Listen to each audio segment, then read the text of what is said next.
Bon, hello Enzo. Bonjour. Bonjour. On n'est pas ensemble depuis 20 minutes. Bon, en tout cas, très content de pouvoir faire cet épisode ensemble que tu as décalé 2 fois. Donc c'est super. C'est déjà bien, c'est pas 3. C'est une discussion simple. Le but, c'est que les gens aient d'autres perspectives que les leurs parce que j'aime bien cette vision-là et moi, j'apprends beaucoup des autres. Et donc, c'est un peu ce que j'essaie de faire avec mon YouTube. Donc, est-ce que pour commencer, tu pourrais un peu te présenter rapidement qui tu es et d'où tu viens? Yes. Moi en fait je suis fan de skate. Non je plaisante. Donc j'ai 25 ans. Je suis né dans le sud de la France, à Albi pour ceux qui connaissent, c'est au-dessus de Toulouse. Ma mère malheureusement est complotiste et au RSA.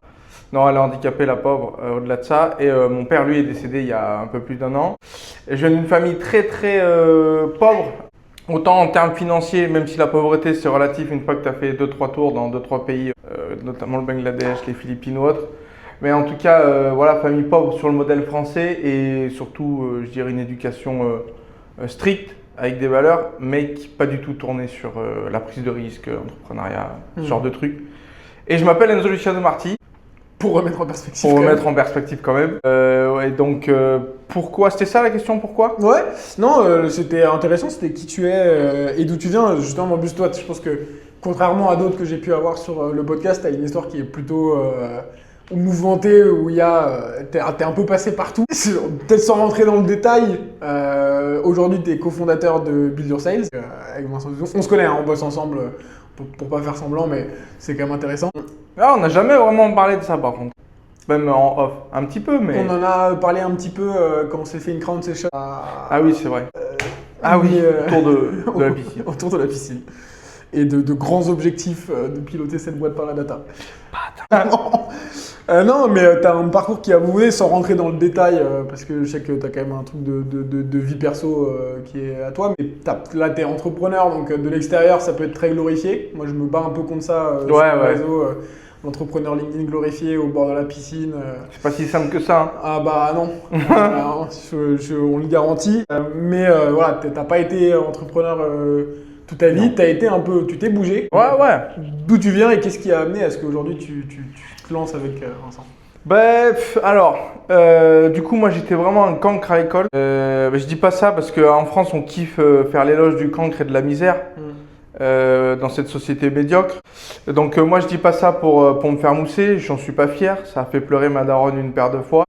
Donc j'ai fait le con jusqu'en seconde, j'ai testé de vendre du shit, des braquages avec Greg, en tout cas des tentatives, finir dans des parkings, bref des trucs de débiles quoi. Surtout que j'étais pas lié avec ça, donc à chaque fois je me déchauffais au dernier moment parce qu'au fond j'avais une petite voix qui me disait mais c'est pas toi Enzo, tu vois.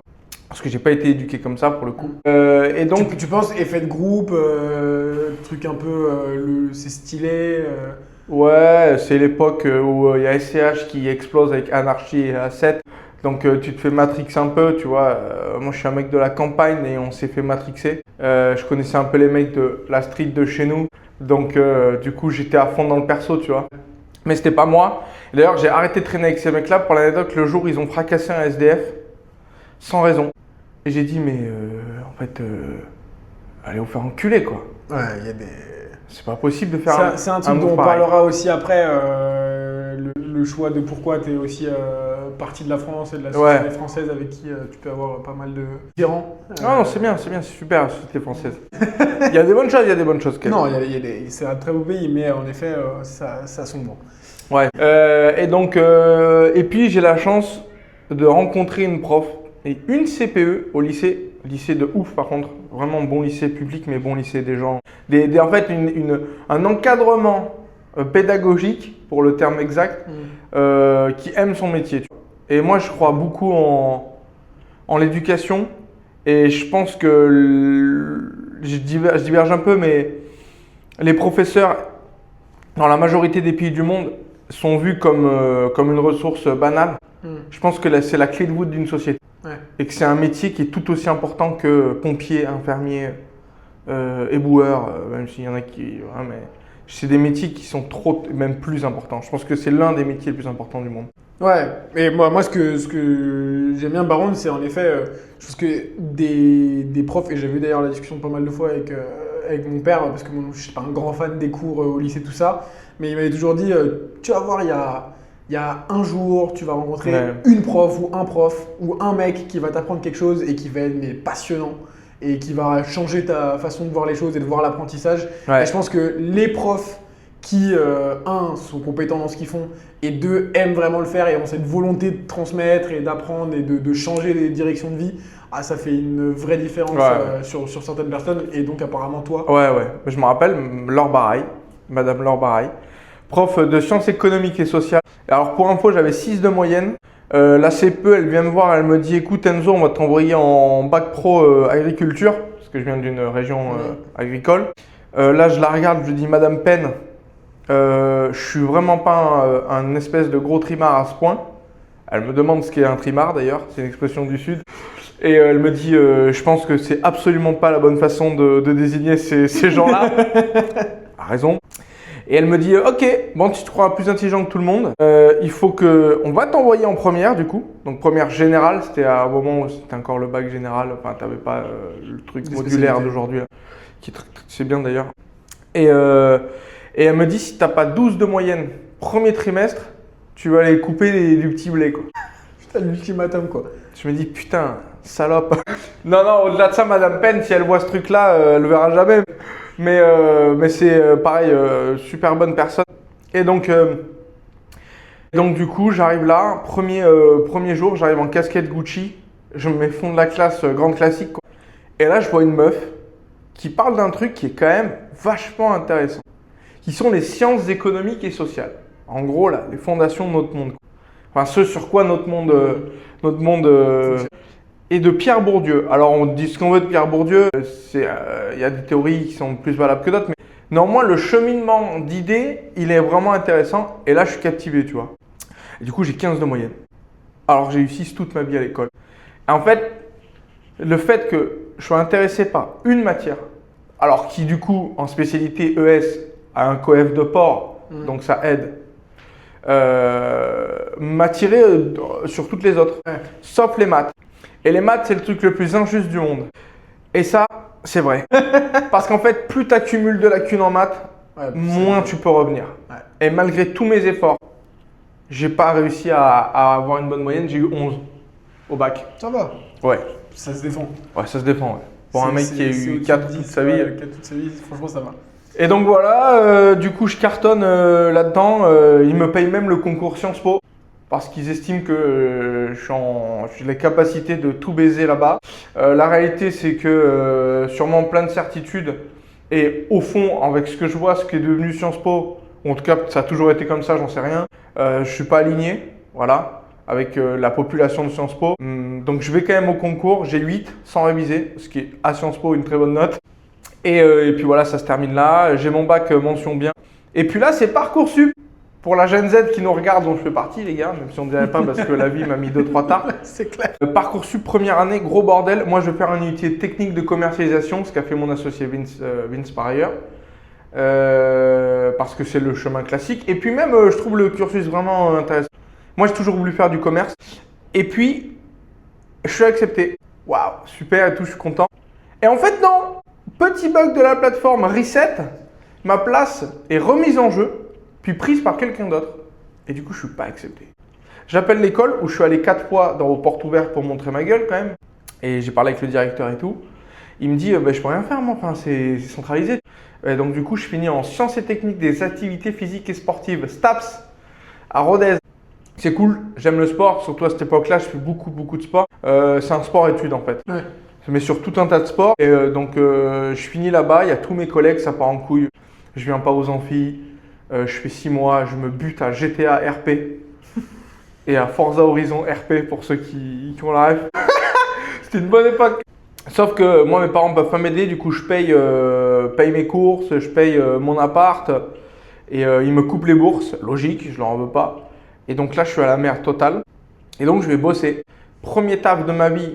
Réellement, parce qu'avant j'ai fait les maïs, passage obligatoire dans le Tarn, à 14 piges, une horreur, un scandale. Ouais, oui, j'imagine.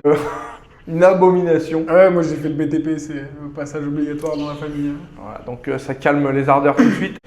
Et donc je fais de la poissonnerie sur les marchés. Autant vous dire, c'est pas mieux. Mais au moins, tu vois un peu de monde. Parce Ouais. que les maïs, ils se confient pas trop. Et ça me fait penser à Mohamed Edi. Tête de maïs. Je sens qu'il va être infernal à monter cet épisode. Et du coup, bah, je fais ce truc de poissonnerie pendant 1 an. J'ai travaillé, je me rappelle, la veille de Noël, 24 heures, de 2h à 2h.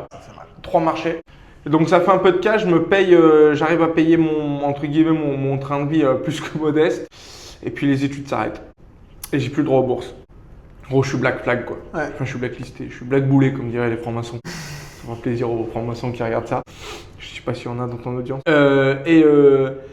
Et donc, bah, il n'y a pas 10 000 voies possibles. Je dois travailler. Et le seul métier qui m'accepte, c'est la restauration. Sauf que moi, je suis né en fin d'année. Donc à ce moment-là, j'ai 17 ans. Il n'y a personne qui veut m'embaucher dans ma ville, chez moi. Je me dis, ok, bon là, on arrive en juillet, du coup, fin de l'année scolaire. Et le seul truc que je trouve à faire, je me dis, de toute façon, je vais aller au bord de la mer parce que là-bas, ils en ont rien à foutre et ils vont me prendre au black. Ouais. Sauf que ma mère ne veut pas m'amener où elle peut pas, j'ai pas le souvenir. Donc en gros, je prends un blablacar à 6h du matin. Sauf qu'il n'y a pas de train à 6h du matin.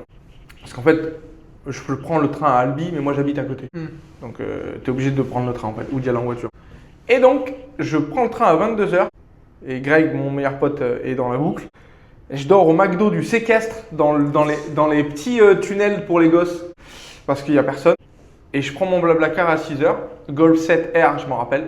Parce que le mec bombarde comme un porc sur l'autoroute. Il me laisse conduire. C'était des bars. Et on arrive là-bas, il me pose.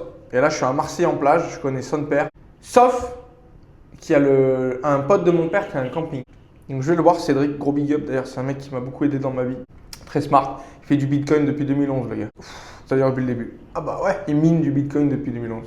Putain, il doit être pas trop mal. Non, il n'y a pas trop à se plaindre. Et il a une vie très modeste par contre. C'est un mec qui est engagé. Et je lui dis, ok, voilà un peu ma situation, voilà comme ça. Et il m'héberge gratos. 2 heures après, j'avais un taf. On est le jour de la Coupe du Monde 2010. Mon premier service de travail dans la restauration, c'est quand on gagne la Coupe du Monde. Ah, c'est énorme. Un enfer. Ouais, pour toi, ouais. Mais c'est énorme. Ah ouais, c'est Pour énorme. les gens, ça devait être énorme. Ah, toi, t'as dû être sous l'eau. Et en fait, cette adrénaline, ce rush et cette émulsion, elle est venue chercher quelque chose en moi et j'ai kiffé, tu vois. Ok. Je me suis dit, putain, c'est le chaos total en fait. Il y a une place à prendre. Ah bah la restauration, c'est physique, surtout dans les moments où il y a un peu de monde, où il y a des événements extérieurs, c'est vite le bordel. Donc tu deviens serveur, ça nous explique pas comment tu es devenu entrepreneur en Thaïlande. Non. Je fais ça à 4 ans, c'est cool et tout, ça se finit mal sur ma dernière expérience. Moi j'ai toujours voulu être mon propre patron pour la seule et bonne raison que j'emmerde l'autorité et que je pense être plus intelligent que les autres, chose que l'entrepreneuriat m'a fait quand même largement Remettre en question. Mais à ce moment-là, je me dis, ok, vas-y, je suis plus smart et tout, je m'en bats les couilles, je prends pas d'ordre. Truc de jeune con, quoi. Tu avais cette volonté même avant de Day one, travailler ouais. à ton compte, ouais. En fait, ça part d'un truc tout con, c'est que moi, mes parents disent beaucoup de fake news. Et du coup, à ce moment-là, moi, je vérifie tout. Et ça crée une idée dans ma tête que les adultes, donc les gens qui sont plus grands que moi, c'est du bullshit. Ok. Ouais. Et je me dis, mais en fait, je vais aller, je m'en balèque de ce qu'on me raconte, je vais aller faire des choses moi-même. Ça part d'un truc très profond, en fait. Et donc, je fais ça 4 ans, ça finit mal. Covid, mes couilles. Et c'est le Covid qui me fait faire ma première expérience entrepreneuriale. Qui est celle La boîte mobile. de la Batmobile. Qui est celle de vendre des ballons et des bouteilles de Jack avec des belins pendant le Covid pour que les gens fassent des soirées chez eux. Donc je prends ma caisse, j'ouvre un Snap qui s'appelle Buvette 30 Qui est toujours disponible. qui est toujours dispo à la vente et je vais vendre des ballons. Je fais ça pendant 1 mois et demi, je fais 7 bars. Putain, quand même, hein. Ouais. En même temps, je nique les aides Covid. Voilà. J'en suis pas fier, mais je l'ai fait. Ça t'a bien aidé. Ça m'a bien aidé. Je fais n'importe quoi avec l'oseille. Le classique de quand tu commences à taper un peu d'argent. Voilà. Et puis un jour, je me fais arrêter par la police municipale avec 3 bonbonnes de 1 kg chacune de gaz hilarant. Ils me demandent pourquoi. Je leur dis que c'est pour faire de la chantilly. Il était à 2 doigts de me mettre la tarte du siècle. Légitime. Mérité, ouais. Mérité. Et donc, une fois qu'ils me laissent sortir et tout, parce que je suis blanc et que je sais bien parler, donc il m'arrive rien, quoi. Ils prennent juste la marchandise. Il y avait quand même un peu de cash. de marchandises. Et donc je rentre chez WAM. Et puis Uber Eats du coup. Uber Eats, vélo, scooter, voiture. C'était dur. Je travaillais 13 heures, 14 heures par jour pour faire 100 balles. Brut, hein. Sans l'essence, sans la bouffe.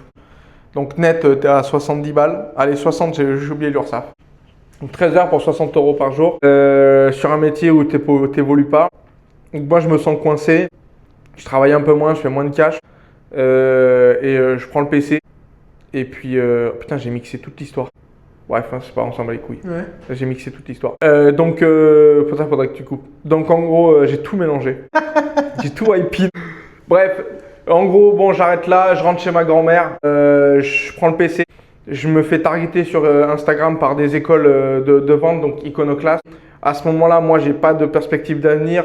Mes anciens employeurs, en fait, m'ont blacklisté chez leurs fournisseurs parce qu'à la base, je voulais travailler comme commercial secteur chez des boîtes comme France Boisson, etc. Je peux pas parce que mes anciens boss m'ont blacklisté là-bas parce qu'ils tiennent l'un des plus gros restos de la région. Donc, ils leur ont dit si vous prenez Enzo, on arrête de bosser avec vous. Donc, forcément, ils m'ont pas pris. Et donc, je me fais targeter par Iconoclast sur Instagram. Première pub, je me dis c'est quoi cette merde, c'est du bullshit. Deuxième pub, ils m'ont eu. Et après, je pars à Paname, je contracte un crédit que je rembourse à moitié parce que je n'ai pas l'oseille de vivre à Paname et de payer la formation qui est 5 000 euros en plus. Je fais cette formation, je casse tout, je finis premier, je prends un job que je fais 1 an de commercial itinérant. Donc, je suis avec ma caisse, je vais voir les Leclerc, je leur vends de la communication. Et après, je pars, je me dis, qu'est-ce que je fais quoi? Genre, c'est cool, mais c'est ça en fait la Startup Nation. Là, je me rends compte du bullshit derrière la Startup Nation en fait. Ah ouais, ça c'est. Parce que c'était pour quelle boîte que t'as fait APL. Ça fait partie de la Startup Nation, tu penses? Ouais. Ouais, petite boîte, agile, fondateur jeune. Ça n'a pas levé de fonds, mais il y a plein de startups qui n'ont pas levé de fonds. Ouais. Et qu'est-ce qui t'a fait. Qu'est-ce qui a brisé le rêve? Il y a des grands mots, genre bienveillance, genre ici tu peux être comme tu es. Alors oui, et Damien le boss, c'est encore un copain, et en effet, c'est quelqu'un que j'apprécie. Néanmoins, c'est le chaos total, il y a zéro process. Moi, je travaille parfois 13-14 heures jour, une fois de plus dans ma vie. Les commissions, elles sont pas là. Le salaire, il est pas ouf. Et surtout, la boîte, elle va nulle part, tu vois. Et le patron se met en risque et tout. Et ça me fait penser à une boîte. Ce que j'allais dire, putain. Mais sauf que le patron, lui, il est jeune, mais il a 35 ans, il a des boîtes en amont, il a de l'XP, tu vois. Il met beaucoup d'ego dans son travail, dans son produit, tu vois. Et donc, il fait de la communication d'il y a 10 ans. Bien fait, hein. D'il y a 10 ans, mais ça marche, ça colle plus au marché, quoi. C'est comme nous, en fait. On peut pas vendre le produit comme on le fait aujourd'hui. Bon, bah, pour revenir du coup sur nous, du coup aujourd'hui, maintenant, après tout ça, parce que du coup c'est bien mouvementé, tu as fait bien des choses différentes, un background qui est ultra diversifié. Et après Iconoclast, après ce job de commerçant, tu rencontres Vincent. Je rencontre Vincent, je crée la boîte et après on s'associe. Ouais, et pour créer Build Your Sales. Ouais, maintenant qui s'appelle Build Your Sales. Ouais, c'est à l'époque, ça s'appelait Job Leads, puis Sales Run, puis Build Your Sales, qui sort maintenant Revenue. Remets-nous en perspective quand même ce que c'est Build Your Sales et peut-être Revenue aussi du coup maintenant. Ouais. Bah, après sur le nom Revenue, est-ce que ça va changer ou pas, on n'en sait rien. Mais en tout cas, l'entité principale c'est Build Your Sales. Build Your Sales, c'est donc une agence de prospection commerciale. Même si nous on a un fonctionnement un peu différent où en fait c'est plutôt un écosystème, on met en relation les bonnes personnes à travers notre diag. Et cette partie, notre cœur de métier qui est la data B2B, c'est là où on a vraiment notre expertise qui nous permet d'aller chercher de la data custom et ultra qualifiée pour justement augmenter les taux de conversion, augmenter la pertinence de ta prospection, etc. Et donc, il y a ce produit tech, Revenue, qui en fait lui vient sur cette partie data B2B parce qu'aujourd'hui, on fait quand même un process très humain et les avancées de l'AI et de la tech en général permettent en fait de faire un énorme 90-10 en mode automatisé, entre guillemets. Ouais, d'ailleurs, notre métier, c'est la data. Et quand tu dis prospection, on fait beaucoup de téléphone. Ouais. Parce que, je pense qu'en termes de statistiques, c'est le meilleur canal, il me semble. En termes de prospection, je parle. Et 2, parce que c'est de l'humain et qu'il y a un… Bon, déjà, c'est jamais mort. On a beaucoup entendu que c'était mort, mais en fait, il y a très peu de gens qui savent le faire. Et si j'étais Vincent, je dirais, il est bon, ça se voit pas sur le CV. Mais c'est surtout qu'il y a un énorme switch là où justement, avec l'IA, les messages automatisés, les trucs, les automatisations qui marchent pas, en fait, les gens sont de plus en plus contents d'être au téléphone et limite d'être en visio avec des gens. Et, il y a un backlash en fait. Ouais. Il y a un backlash et ça, c'est un truc qui m'étonne pas du tout. Il y a 1 an et demi, on en parlait avec Vincent. Je lui ai dit, je pense que ça va trop saturer en fait. Les gens ils vont faire les ports et donc il va y avoir un backlash AI. Surtout que les grosses boîtes d'AI, elles s'amusent surtout Anthropic, qui joue un double discours, à faire peur aux gens avec l'AI. Ouais, ça va vous remplacer. Dans 6 ans, il y a la GI et vous deviendrez des hologrammes. Bah, du coup, les gens, ils saturent à mort. Moi, je vois c'est un truc de fou, petite anecdote, mais rien à voir. Hein. Je vois les commentaires sur des vidéos YouTube que je regarde, genre Amixem, Squeezie, blabla. Dès qu'ils utilisent de l'IA, genre même pour faire la cover d'un truc, d'un magazine, ils le font avec de l'AI et ça se voit, forcément. Les gens, ils sont déchaînés en commentaire. Alors, je sais pas si c'est franco-français, mais il y a une grosse défiance. C'est une bonne question. Une grosse défiance qui se crée envers l'AI. Pour te dire, il y a même un sondage sur les gens qui candidatent, qui candidatent à des boîtes. Quand il y a un premier process avec AI, dans 26%, il n'y a que 26% des gens qui font confiance à la boîte du coup. C'est-à-dire que si je résume, c'est 74% des gens qui en gros vont arrêter leur candidature parce qu'il y a de l'AI. C'est énorme. Ah, j'avais pas la stat. En France. Hein. Et du coup, j'ai eu la discussion avec Benjamin sur justement l'autre côté. Le fait qu'il y ait des personnes qui avaient beaucoup de mal à accepter l'IA. Lui, il était développeur de formation. Donc forcément, il s'est pris une petite claque quand il s'est rendu compte que une IA faisait ce qu'il avait appris pendant 5 ans. C'est quoi toi ton point de vue sur elle est où la limite entre acceptation de l'IA et le too much? En gros, toi, dans le business aujourd'hui, où est-ce que tu vois l'intérêt de l'IA et où est-ce que tu vois l'intérêt du coup de l'autre côté de l'humain? Je pense que l'AI, c'est un outil. Et comme tous les outils, ça peut t'augmenter ou te descendre en fait. Donc, moi, je vais commencer, et c'est qu'en fait, il y a moins de cas d'usage. Les trucs où perso, j'utilise pas l'AI et je déconseille, déjà, c'est sur la réflexion. Une idée, ça mûrit dans un cerveau. Et c'est une fois qu'elle a commencé à mûrir que tu viens la confronter avec une AI. Si tu construis pas ton idée avec l'AI, moi, j'y crois pas. Voilà, moi, c'est mon point. Okay. Genre, tu dis pas, ChatGPT donne-moi une idée pour X.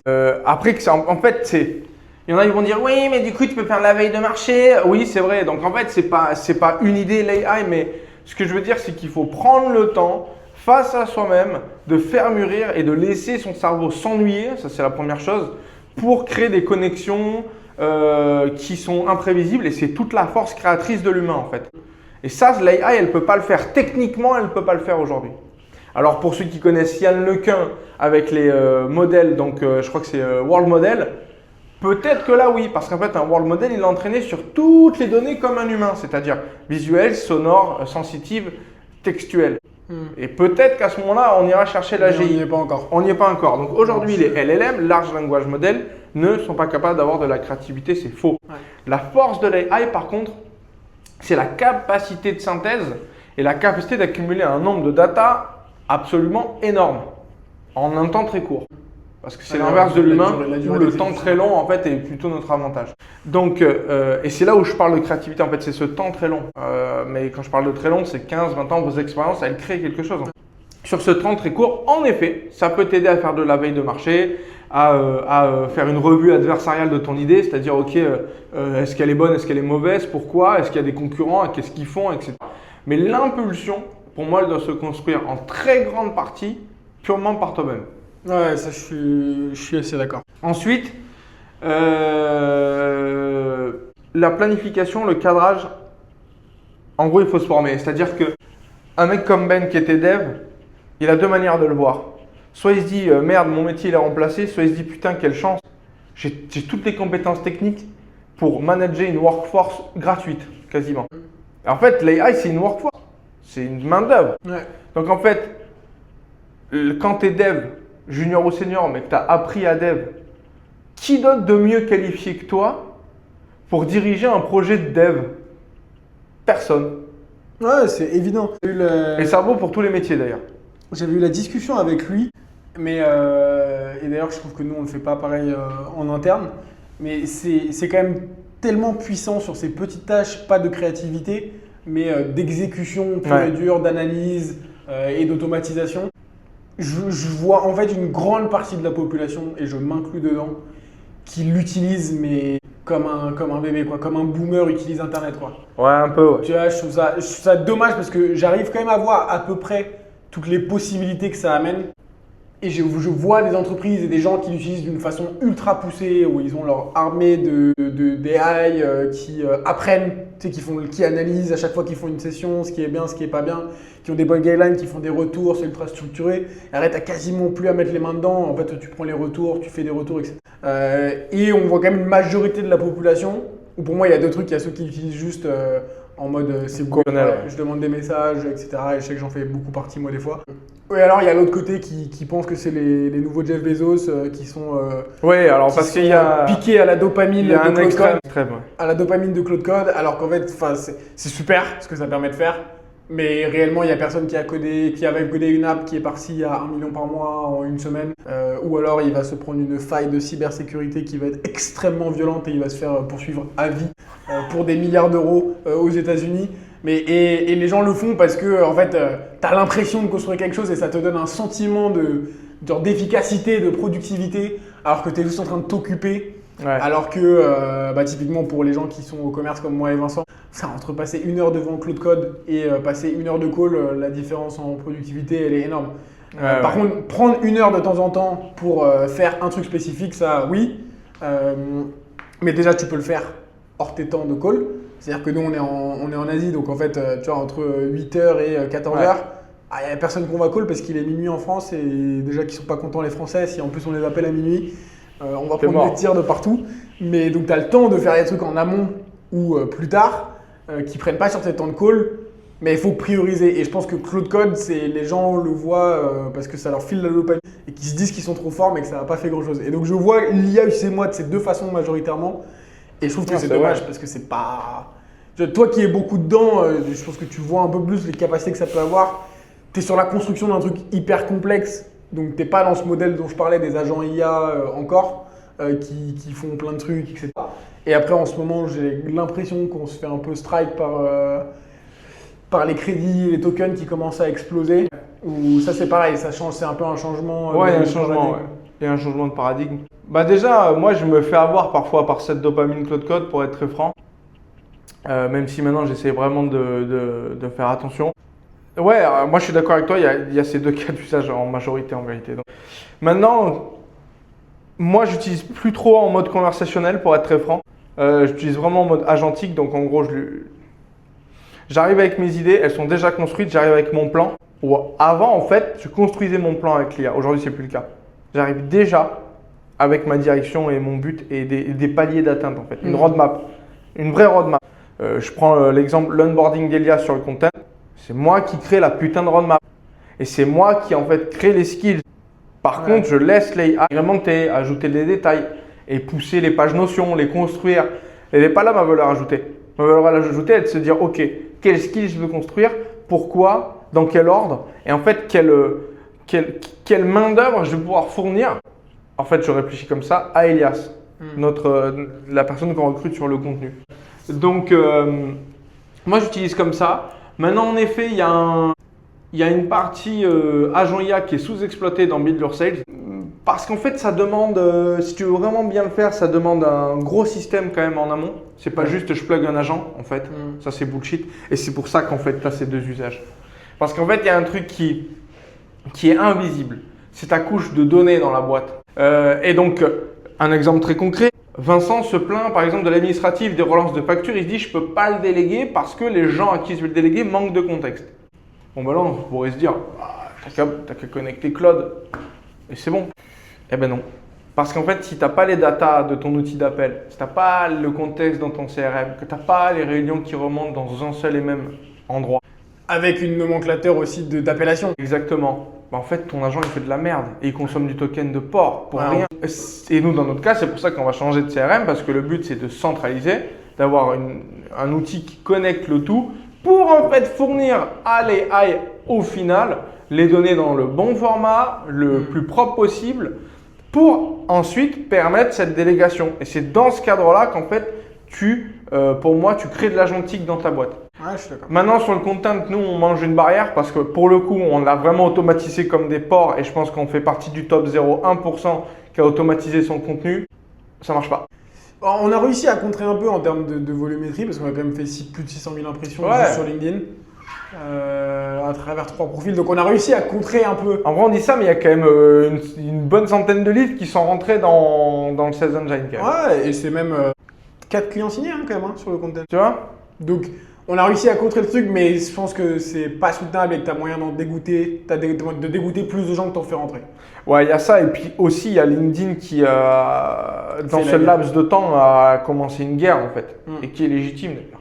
Ouais, ils ont bien raison de la faire, ça c'est évident. Écoute, c'est intéressant. J'avais une question qui m'est venue en tête et qui m'est ressortie de la tête. Je passe à un autre sujet parce que je pense qu'on pourrait débattre des années sur le business et sur c'est quoi les stratégies optimales, mais c'est pas le but. C'est plutôt des trucs humains. Tu as beaucoup passé de temps, du coup, dans ce que tu nous expliquais dans ton parcours, à faire des grosses journées de 13-14 heures, à te faire des énormes session de travail et du coup aujourd'hui, je le sais parce que je suis en interne, vous avez un peu des fois des philosophies opposées avec Vincent, ton associé, sur l'équilibre de vie pro-perso et je serais preneur d'avoir ton avis aujourd'hui alors que tu es entrepreneur, que tu as ta boîte. Aujourd'hui, comment tu vois les choses? Qu'est-ce que tu entends être une bonne journée, une grosse journée? C'est quoi un peu toi ton équilibre vie pro-perso? Et c'est quoi les trucs auxquels tu te raccroches en dehors du taf? Parce que je pense que plus en plus, si on veut faire du très long-termiste, on peut faire beaucoup de cash rapidement en baissant les yeux et en faisant que des actions qu'on n'a pas envie de faire. On peut faire beaucoup de cash très rapidement, mais je pense qu'il n'y a pas beaucoup d'humains qui en vrai ont ce qu'il faut dans l'estomac pour le maintenir et que ça soit long terme. Et je pense qu'il faut avoir de quoi se raccrocher en dehors du business ou alors connexe. Il y a un truc qui est pas… J'ai l'impression que je suis preneur d'avoir ton avis sur ça. Ouais, moi j'ai une opinion un peu différente. Déjà, tous les mecs qui disent ouais, l'équilibre vie pro, vie perso, c'est un truc de salope, déjà je vous emmerde. Ça, c'est le premier point. Et en fait, la raison de pourquoi ils disent ça, elle est mauvaise. Selon moi, bien sûr, c'est une opinion. Donc, déjà, c'est la mienne. Et ceux qui ne sont pas d'accord, ils vont se faire foutre. Ils sont pas d'accord. Voilà. Équilibre vie pro, vie perso, déjà, ça veut dire quoi? Il faut le définir. La définition, selon moi, c'est tenter d'avoir une balance, en fait, un quota entre combien j'investis de temps et d'énergie dans mon travail et combien d'énergie et de temps j'investis dans mon perso. C'est là où la limite, elle existe pas en fait quand tu es entrepreneur. Donc déjà, il n'y a pas vraiment d'équilibre. Donc le truc le plus factuel, pour moi, c'est le combien de temps tu y passes réellement. Parce qu'il y a aussi tout le temps où ton cerveau mouline. Ouais. Et moi, en ce moment, c'est mon cas. Et ça me tire vers le bas dans ma vie perso de ouf. Je fais beaucoup moins de sport, je suis dans le flou, je suis dans le gaz, j'ai du mal à me lever. Je suis dans un, Gros brain fog. En fait, trop de réflexion, c'est bête à dire, mais trop de réflexion tue la réflexion. Ouais. Tu as l'impression de réfléchir, mais en fait, tu n'avances pas. Et pour ça, en fait, il faut stopper. Ouais. D'où les vacances. Et en fait, ça va faire écho avec des entrepreneurs qui sont un peu smart, je pense, vont se reconnaître. Pour moi, travailler trop, c'est une énorme erreur. Pour la simple et bonne raison que ça te fait travailler mal. Et quand tu es entrepreneur, et c'est Bernard Tapie qui le disait, tu dois toujours faire la balance entre le court terme, le long terme. Et cette balance-là, pour la faire correctement, et également, tu as toujours une balance entre je dois choisir mes certitudes, donc je dois être certain de certains trucs, enfin je dois être certain d'une partie d'éléments, et en même temps, je dois être capable de tout remettre en question très vite. Eh ben, ces deux combos, donc remise en question, certitude et je travaille bien, je travaille mal. Le seul moyen de le faire, c'est d'être à la troisième personne dans ta vie en fait. Tu dois avoir ce recul nécessaire. Pour avoir ce recul nécessaire, il ne faut pas travailler 12 heures par jour. Parce que quand tu travailles 12 heures par jour, déjà, tu n'as pas le temps du recul, tu es trop fatigué. Et 3, tu mets de l'émotion dans ton taf. Parce que tu le veuilles ou non, le fait que tu bosses énormément, c'est un investissement de ta part. Et dans les choses dans lesquelles tu investis, tu n'as pas le bon recul en général. C'est pour ça que tu payes des coachs, c'est pour ça que tu payes d'autres gars pour venir te défoncer et te dire non mais tu vois pas l'éléphant dans la pièce là? Donc, moi, j'essaie de travailler max, c'est déjà pas mal, 8-10 heures. C'est trop, déjà. Pour moi, c'est trop encore. Si je peux aller max chercher les 8 heures, 6 heures, ce serait bien, tu vois. C'est un peu mon objectif. Aussi, parce que ça, c'est Oussama Amar qui le dit, il a raison, et je suis pas le seul à le dire d'ailleurs, plus tu bosses, plus tu es enclin à remplir ta journée de trucs qu'on s'en branle. Vice dans lequel, pour moi, tombe beaucoup Vincent. Ouais, moi aussi, potentiellement. Mais ce truc-là de tu bosses beaucoup parce que c'est aussi glorifié sur les réseaux, parce que c'est ce que tu as lu. Ouais, la 3 seule bouquins. mentality, quoi. Ouais. Et du coup, tu te fais des énormes sessions et ça encule ta productivité et tu fais beaucoup moins que si tu faisais juste 4 heures dans la journée mais ultra productif. On l'a vu avec moi, typiquement. Tu peux le faire de manière cyclique, je pense. En sprint. Ouais. Parce que je l'ai fait notamment au Vietnam, la première fois, où je me suis fait 2 semaines à base de, en gros, 6 heures de call par jour, non-stop. Enfin, 3 heures le matin, 3 heures l'après-midi. Ce qui est en vrai énorme. Ouais. Et pour un humain normal, C'est le top 1%, quoi. Mais tu as vu les résultats. Enfin, les résultats tombent en fait. Hein. Oui, tu peux le faire. Si tu es dans la bonne énergie et que c'est sur un sprint et que ça va pas être ta vie ad vitam aeternam et que tu vois d'autres choses et que tu vois les options d'évolution, que tu sais que tu vas pouvoir prendre du repos et aussi que tu as le cadre de vie à côté. Parce qu'en fait, je bossais beaucoup, mais dans le call pur, il y avait 3 heures et 3 heures. Et après, il y avait les autres trucs, l'admin, le content, etc. Mais à côté de ça, j'habitais en face de la mer, j'allais marcher tous les matins et tous les soirs, je faisais une séance de sport et je mangeais ultra bien. Donc en fait, il y avait aussi tout l'environnement aux alentours qui permet que c'est possible. Et après, je pense que sur 2 semaines, tu peux le tenter parce qu'il y a des moments où ça peut être intéressant. Et je pense que notamment, on va s'en faire en septembre, où on va être un peu débile dans la façon de le faire. Mais il ne faut pas le garder sur le trop long terme parce qu'après, en fait, tu perds. Et moi, à la fois, j'ai voulu le faire et à la fois, on ne s'est jamais reposé sur rescoper parce que la situation avait évolué depuis le Vietnam. En fait, j'avais 8 heures de call 3 fois par semaine. Où en fait tu commences à avoir peur de ce moment où le mardi 14h tu savais que c'était relou quoi, tu devais rentrer dans ta journée et si déjà tu approches une journée avec cette mentalité tu sais que ça va pas y aller, d'où d'ailleurs mon call, le call absolument exécrable que j'ai envoyé et d'ailleurs sur lequel j'ai fait une vidéo pour me mettre un énorme tir à moi-même juste pour avoir un rappel sur ma chaîne YouTube que non, mais tu vois, ça c'est un point de recul. Mais ouais, c'est clair que ça demande de l'avoir et en effet, je pense que travailler par sprint ou par cycle, c'est le plus efficace. Parce qu'en effet, il y a des moments où tu dois mettre plus d'investissement que d'autres. Et après, quand tu es entrepreneur, de toute façon, c'est assez biaisé parce que tu as quand même toujours une partie dessus. Mais le 12 heures par jour pendant 10 ans est moyennement… En fait, ça veut dire que tu es médiocre. Ça veut dire que tu es médiocre dans ce que tu fais en fait. Ça veut dire que tu es un très mauvais entrepreneur parce que ça veut dire que tu n'arrives pas à avoir assez de recul pour mobiliser les bonnes ressources, pour optimiser ton temps. Après, si tu es smart et qu'en fait, à chaque fois, tu peux évoluer tes 12 heures et quand tu finis comme Bernard Arnault à passer 12 heures de taf, mais dans des jets privés pour aller voir des dirigeants de pays, tu as été bon. Parce qu'en fait, tu as déplacé de par ton travail la valeur de ton temps. Mais il y a 90% des entrepreneurs, c'est pas le cas. Ouais, c'est ça en fait. C'est qu'il y en a qui vont réussir et en effet, si tu as passé tout ce temps-là à bosser, tu maximises les chances qu'il y ait un truc qui explose à un moment. Sauf qu'il y a 99% de la population qui ne le tiendra pas, qui va péter un câble, qui va devenir fermier. Ce qui est pas plus mal, hein. Mais ouais, on en a besoin. Hein. On en a besoin, c'est sûr, mais qui en gros va exploser et ça va causer du burn-out. Et du brain fog. Là, moi, je le vois, ça fait 2-3 semaines que je suis en enfer. Ouais, 1 mois et demi. Et j'ai besoin des vacances. J'ai besoin d'un énorme stop en fait. Et parce que là, du coup, à un moment donné, tu rentres, ton cerveau, il s'enferme dans un truc où même si tu le sais, même si tu as l'expérience et le recul, parce que je sais du coup, tu vois, j'ai déjà vécu, il y a comme un truc que j'arrive pas à saisir, tu vois. Ouais, mais et en fait, ça, il faut du repos. C'est ce qu'on se disait en off juste avant. Il y a quand même des trucs qu'on sait. Parce que toi, ça fait maintenant un peu plus de 3 ans que tu es entrepreneur. Moi, j'ai été un peu à mon compte et je me suis à peu près bouffé tous les bouquins et tous les podcasts que tu peux te manger sur le sujet. Et il y a des trucs qu'on sait. Et je sais pas, j'ai l'impression que foncièrement, en tant qu'humain, peut-être qu'on met encore trop d'ego dans le jeu. Moi, on pense qu'on va aller battre. Moi, je pense que les mecs qui ont réussi, les mecs qui ont fait ce que nous, on veut faire, nous donnent comme conseil, donnent à tout le monde. Peut-être on se dit que c'est trop générique, peut-être on se dit que c'est bullshit, ou peut-être qu'on se dit qu'on est l'exception à la règle. Mais en fait, quand des gens te disent c'est mieux de couper 3 jours pour aller reprendre de la clarté et prendre du recul.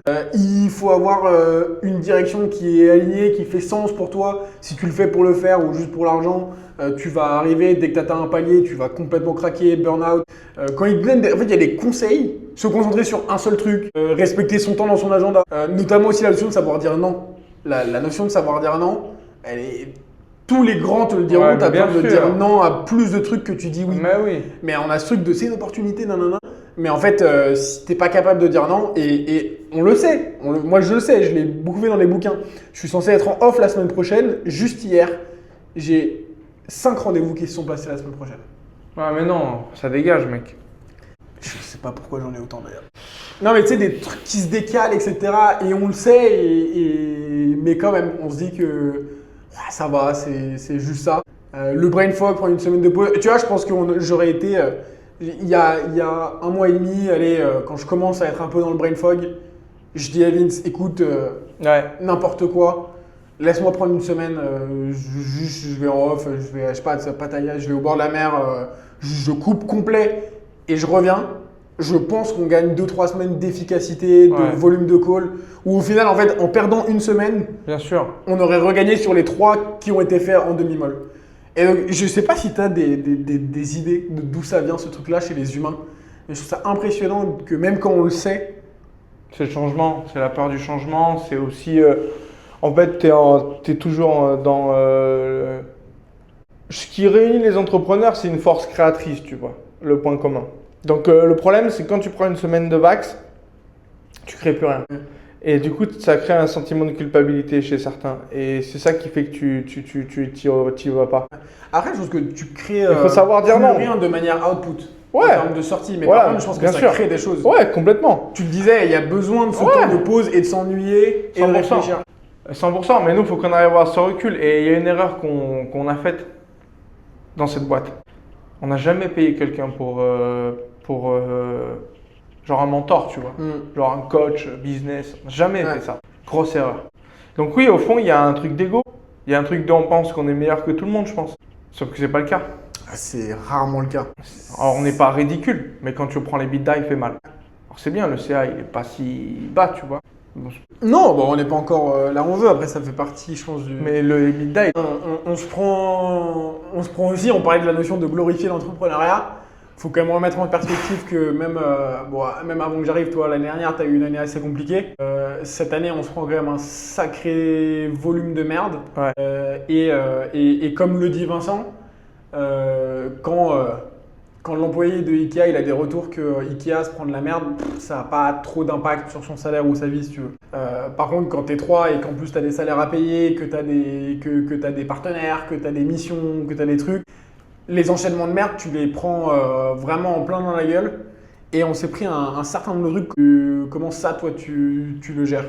Parce que je sais que tu as aussi beaucoup évolué pendant les 3 ans de journée entrepreneuriale. Parce qu'à la fois, il ne faut pas glorifier, à la fois, c'est quand même un apprentissage énorme. Ouais, c'est clair. Après, voilà. Comment je le gère? Déjà, moi, je vais dire une vérité. Il faut savoir mettre des deadlines dans sa vie. Si dans 1 an, ça n'a pas évolué comme je le souhaite, moi, je vais aller dans une grande boîte américaine ou suédoise ou européenne avec un gros salaire, aller chercher de l'XP. Voilà. Il faut savoir se retirer à certains moments et se dire, OK, il y en a qui savent mieux que moi, je vais aller voir. OK, ça, c'est une première chose. La deuxième, c'est que comment je le gère? Je gère pas en fait. Ça a moins d'impact parce que tu prends de la distance, tu fais du stoïcisme en fait. Mais au fond, moi je suis à plat là en ce moment. Ouais. Tu vois, je le sens. Et je suis essoufflé un peu, tu vois. Donc après voilà, on a des mentalités de battants, donc on est là. On va la faire la guerre. Ah ouais, c'est clair. Mais avec la jambe un peu pétée, tu vois. Ouais. Et ça, c'est dommage. Donc moi, je sais qu'il faut que je m'arrête là. Je sais qu'il faut que je m'arrête. Et au-delà de ça, prendre des vacances, c'est pas la seule réponse. Parce que ce qui manque dans cette boîte et ce qui nous fatigue, c'est une direction claire. Ouais. Et moins d'éparpillement. C'est un peu la règle des 1, quoi. Tu fais un C'est pour truc, ça que avoir un bon entourage et des gens qui viennent te dire non mais attends, comme Ariel qui hier en vision nous dit mais les gars, vous me prenez pour qui? À vouloir tout faire dans un seul outil, c'est n'importe quoi. Vous avez dit que ça vous a pas servi de leçon? Bon bah Ouais. tu tu veux répondre quoi à ça? Il a raison. Et nous, on n'est pas capable de s'en rendre compte sur le moment. Pour tout un tas de raisons, tu vois. Je pense qu'il y a beaucoup d'ambition qui se lie à chacune des idées qu'on a. Sauf que la version finale de la vision qu'on peut avoir et que vous pouvez porter, ça peut pas être le produit au jour 1, quoi. Puis même, c'est pas ce que le marché potentiellement veut aujourd'hui. Et dans tous les cas, si tu vas arriver à un truc comme ça, t'as pas les épaules, t'as pas le réseau, t'as pas les levées de fonds. Donc moi, en ce moment, c'est vrai, ce qui m'affecte, c'est pas tellement les merdes qu'on a rencontrées. Ça me touche plus trop. Ce qui m'affecte, c'est de ne pas voir... j'ai du mal à le définir, mais... Le bout du tunnel? Ouais, non, parce que c'est une vision un peu pessimiste. À quoi ça ressemble Je prends un exemple très caricatural, mais tu prends LFI, genre. Ils n'ont pas ce problème. Parce qu'LFI, ils défendent un truc tellement fort qu'ils savent pourquoi ils se lèvent le matin. Tu vois, que ce soit bon ou mauvais. Mais quand Caroline Rousseau, je crois, ou je sais pas quoi, là, elle se lève, elle se dit, moi, je suis là pour enculer l'extrême droite. Je suis là parce que j'estime que le capitalisme, c'est un système de merde et je vais dédier ma vie à combattre ça. Aujourd'hui, moi, je l'ai pas.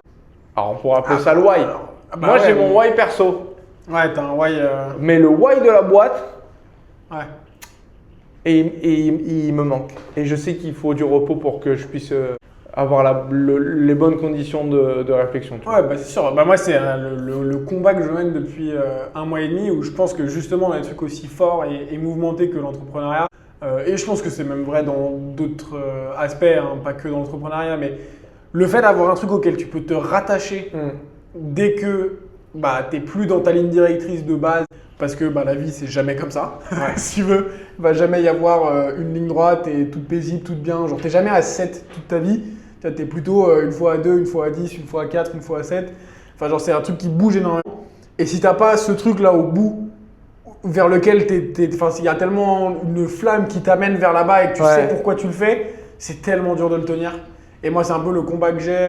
Et moi, là, c'est en perso et en pro. Donc ouais, je pense que là, pour le coup... Moi, ma porte de sortie dans cette boîte, en fait, donc cette fameuse flamme, c'est cet outil.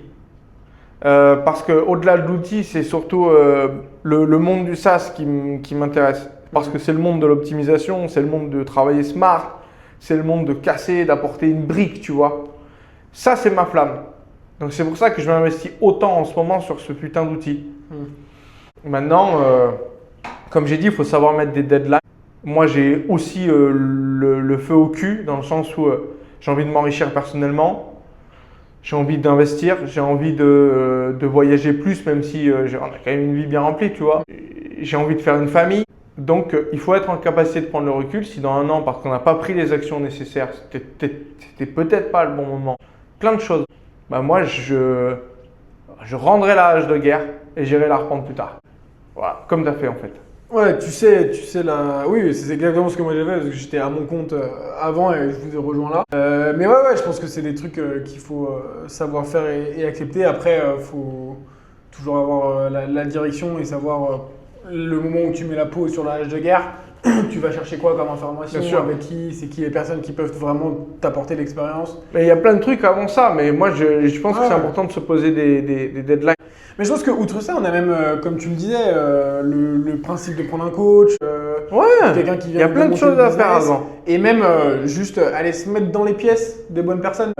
Parce que LinkedIn, etc., c'est très. Ça donne une impression, c'est un peu à la station F, ça donne une impression de flamboyant.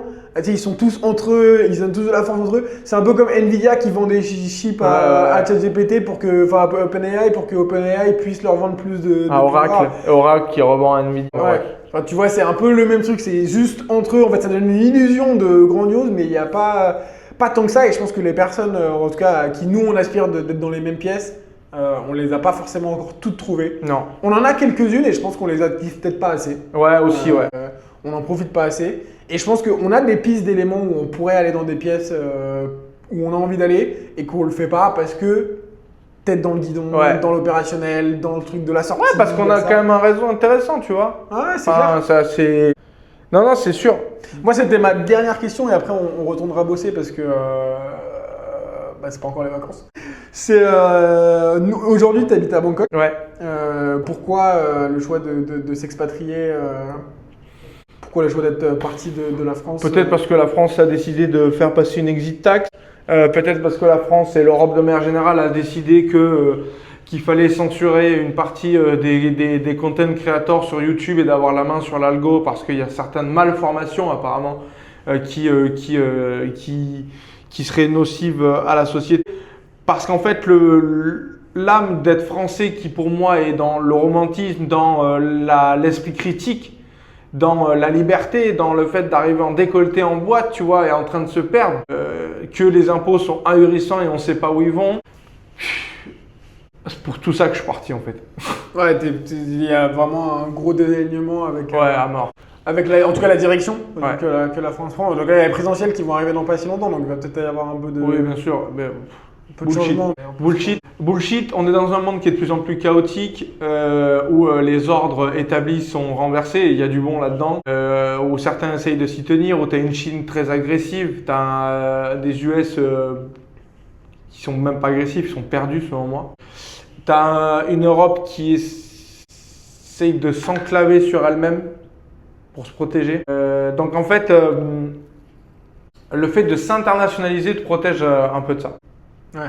Tu vois, d'un monde entre guillemets qui est changeant, je ne dis pas qu'il s'écroule, mais qui est changeant. Et puis, la Thaïlande c'est cool, les Thaïlandais sont cool.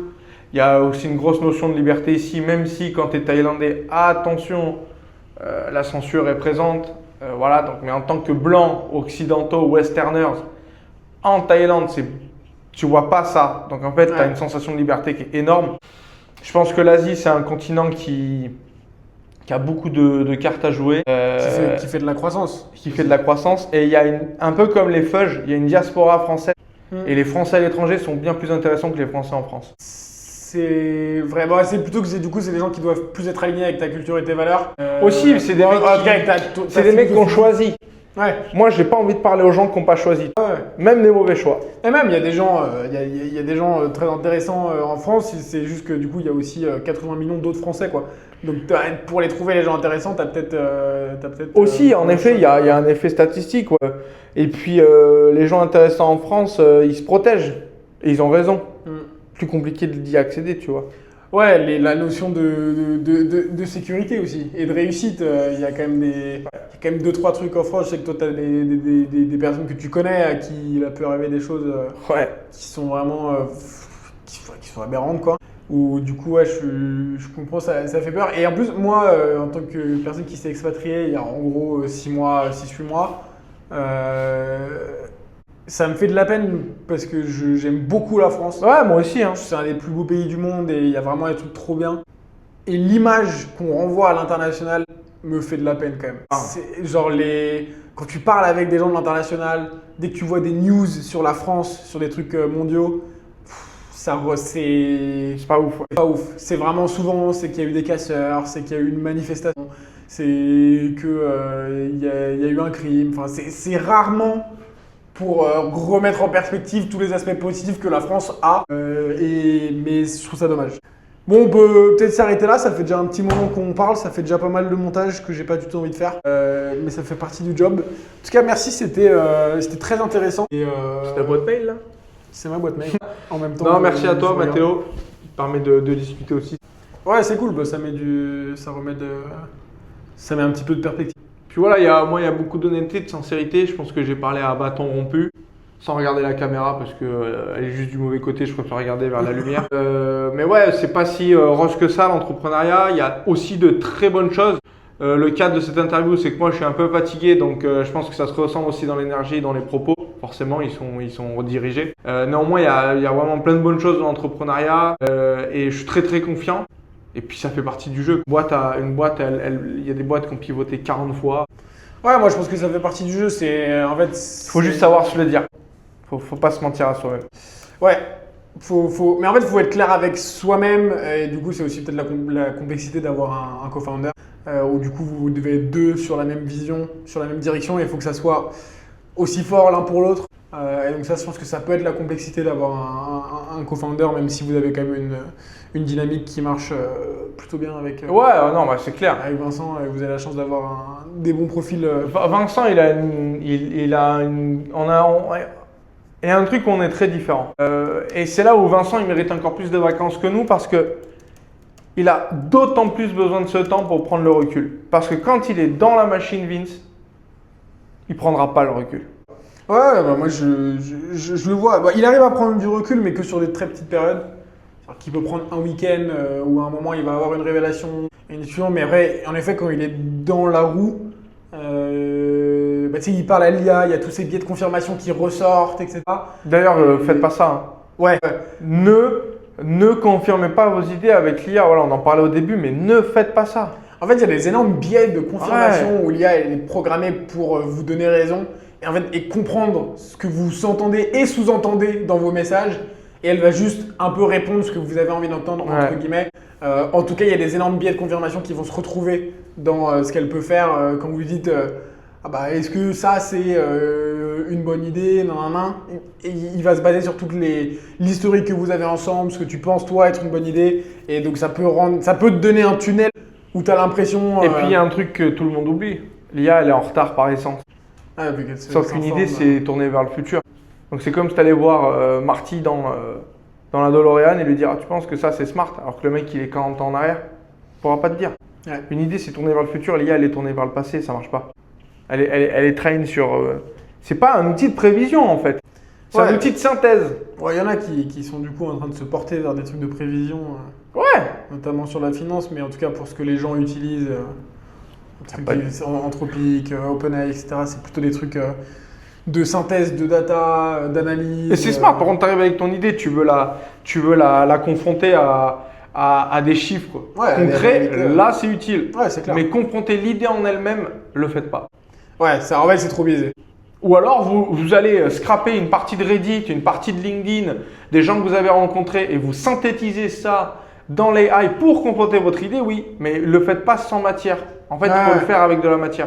C'est ce que tu disais sur l'architecture data qui doit être là. C'est toujours pareil.